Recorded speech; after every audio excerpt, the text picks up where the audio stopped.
Assalamu alaikum warahmatullah and good afternoon. মাননীয় প্রধান উপদেষ্টা, মঞ্চে বসা রাজনৈতিক দলসমূহের সম্মানিত নেতৃবৃন্দ, জুলাই 24-এ ক্ষতিগ্রস্ত শহীদ পরিবারের সম্মানিত সদস্যবৃন্দ, সামনে বসা সম্মানিত অতিথিবৃন্দ, শহীদ এবং আহত পরিবারের সম্মানিত সদস্যবৃন্দ, সাংবাদিক বন্ধুগণ, প্রথমে আমাকে এখানে ইনভাইট করার জন্য আমি আজকের আয়োজক সংস্থা ইউনাইটেড নেশনস অর্গানাইজেশনের কান্ট্রি অফিসকে আমি ধন্যবাদ জানাচ্ছি।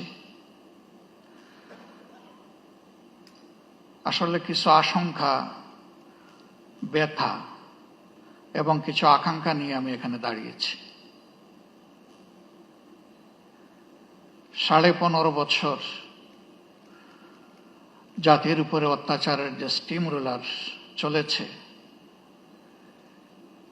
এর দ্বারা অনেকেই ভিক্টিমাইজড হয়েছে।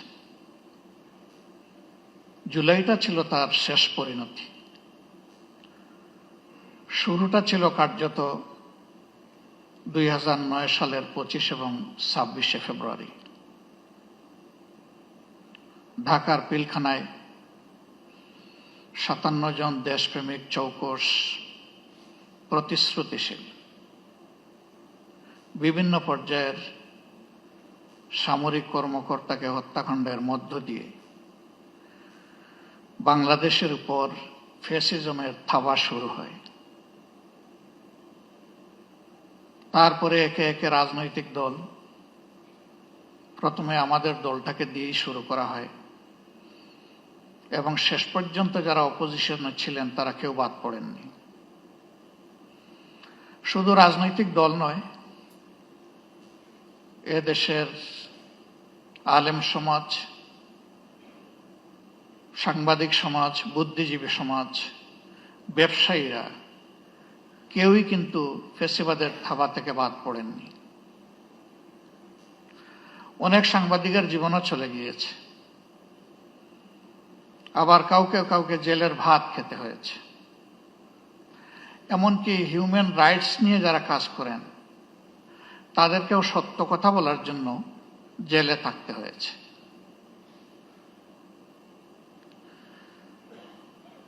এর পাশাপাশি নতুন আরেকটা সংস্কৃতি বাংলাদেশ দেখেছে,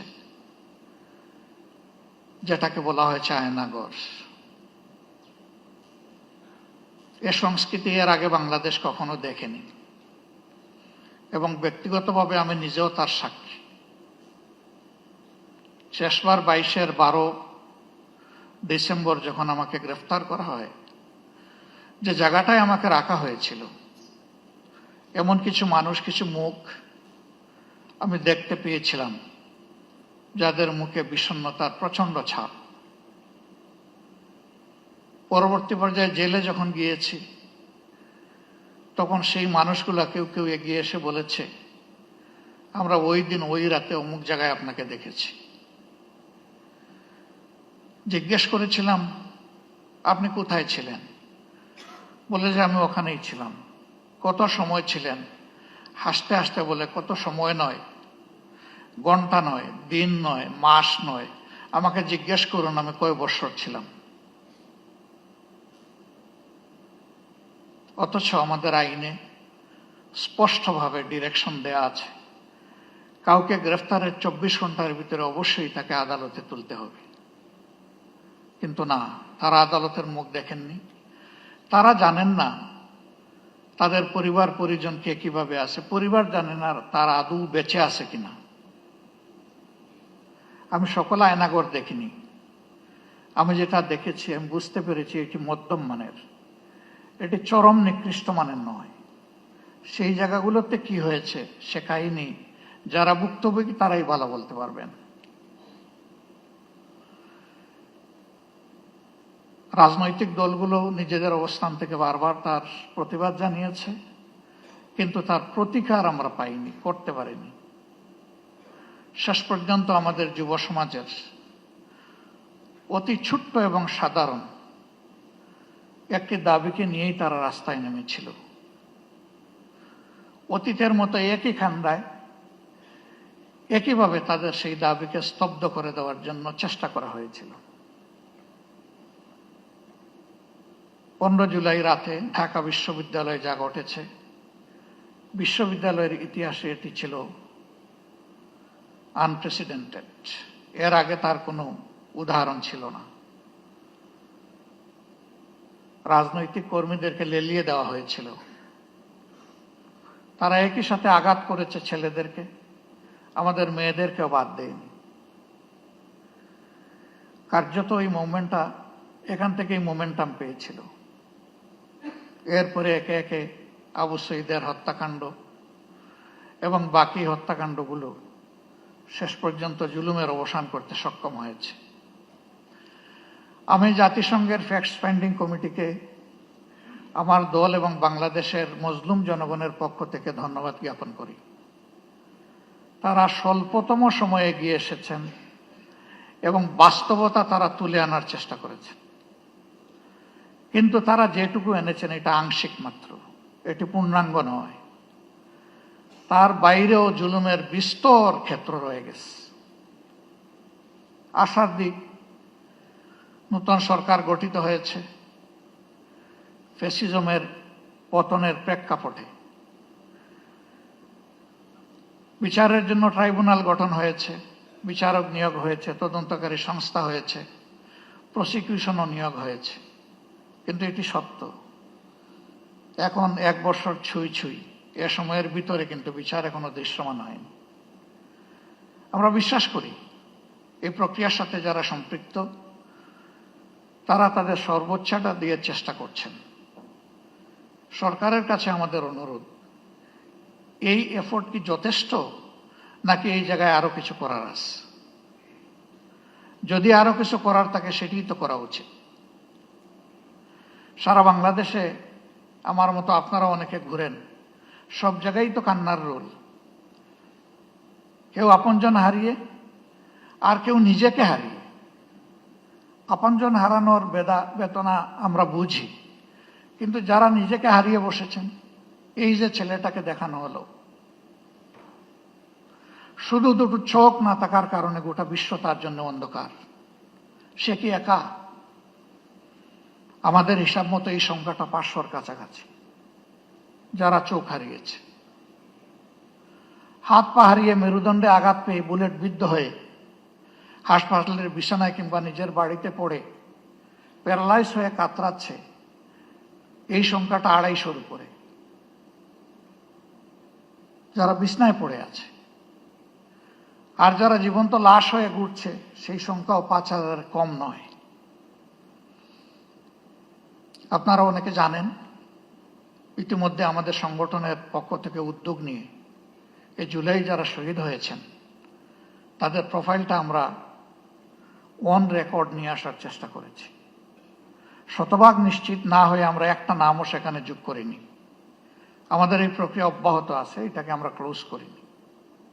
12 ভলিউমের এই শহীদ স্মরণিকা আমরা সকলের হাতে পৌঁছে দিতে পারিনি, তবে আমাদের ওয়েবসাইটে বাংলা, ইংলিশ এবং আরবিতে ইতিমধ্যেই আপলোড করা আছে। সেটা কেউ ভিজিট করলে আমরা খুশি হব।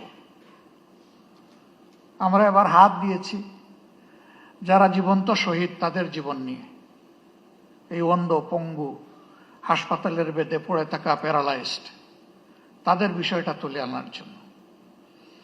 আমি সরকারকে অনুরোধ করব, এই কাজটা পূর্ণাঙ্গ যথার্থতা পাবে যদি সরকারি উদ্যোগে এটা হয়। আমরা আমাদের দিক থেকে পূর্ণ সহায়তা দিব ইনশাল্লাহ, যা আমাদের কাছে ম্যাটেরিয়ালস আছে তা দিয়ে, এবং আরো যা প্রয়োজন আছে আমাদের পক্ষে সম্ভব সঙ্গত সবকিছু দিয়ে।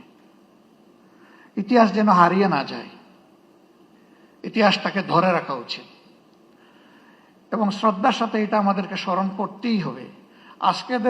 আজকে আমাদের এই বসাটাও ওই ত্যাগের বিনিময়ে। ওই ত্যাগটা না হলে আমার নিজেরও অবস্থা কি হতো আল্লাহ ভালো জানেন। এখানে আমরা যারা আছি কে কোন অবস্থায় থাকতাম সেটা আল্লাহ ভালো জানেন। কাজেই আমাদের শহীদরা এবং জীবন্ত শহীদরা আমাদের অ্যাসেট, তারা আমাদের বোঝা নয়, এই স্বীকৃতি আমাদেরকে দিতে হবে।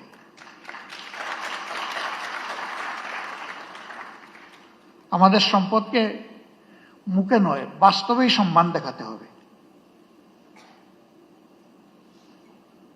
সরকার এবং জাতির পক্ষ থেকে সেটা যেন নিশ্চিত করা হয়।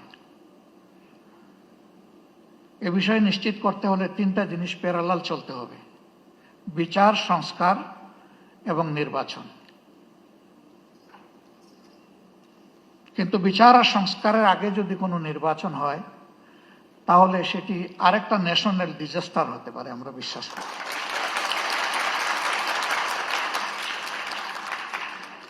গত ২৬ তারিখ চীন মৈত্রী সম্মেলন কেন্দ্রে, সেখানে শহীদ পরিবার সোসাইটির একটা আয়োজন ছিল। ২-৪ জন বক্তব্য রেখেছেন, পুরোটা শুনতে পারিনি আমার অসুস্থতার কারণে, আংশিক শুনে আমি চলে গেছি। তাদের প্রত্যেকে অত্যন্ত সিংহের মতো গর্জন করে বলেছেন, বিচার না দেখা পর্যন্ত আমরা কোনো নির্বাচন দেখতে চাই না।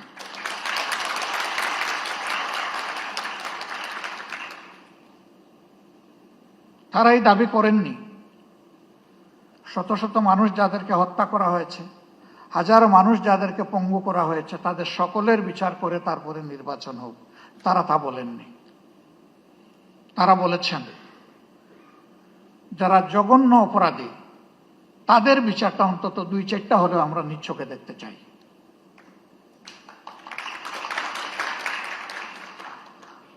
আমরা দেশ এবং জাতিকে ভালোবাসি সবাই।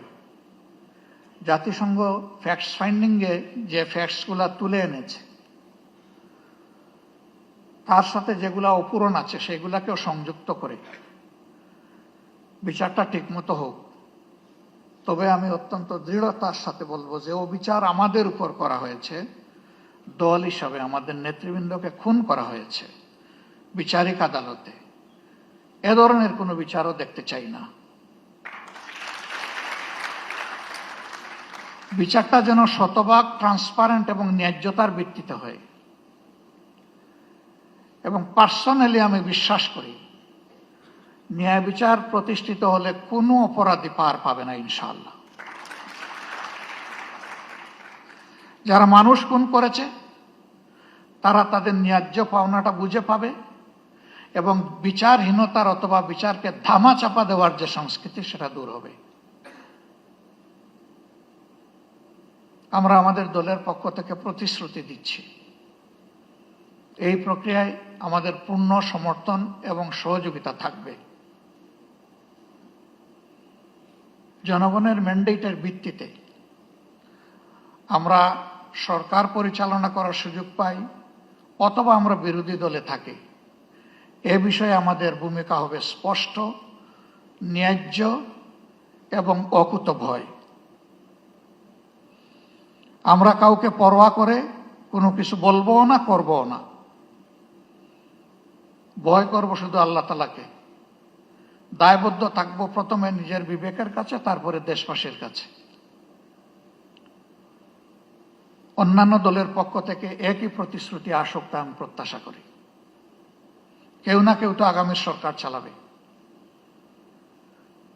তাহলে যারাই চালাক তারা যেন জাতির এই আমানত রক্ষা করে, আমরা যেন বিশ্বাসঘাতক না হই।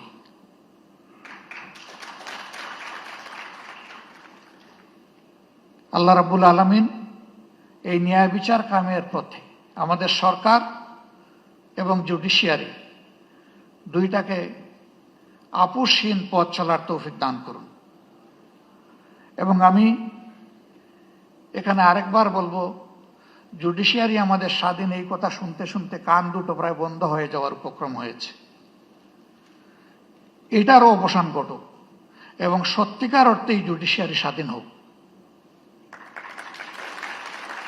জুডিশিয়ারি তার পূর্ণ স্বাধীনতা ভোগ করুক। তাহলে আমরা মিনিমাম ন্যায় বিচার পেতে পারি বলে আশ্বস্ত হব। সবাইকে আরেকবার ধন্যবাদ। আসসালামু আলাইকুম রহমতুল্লাহ।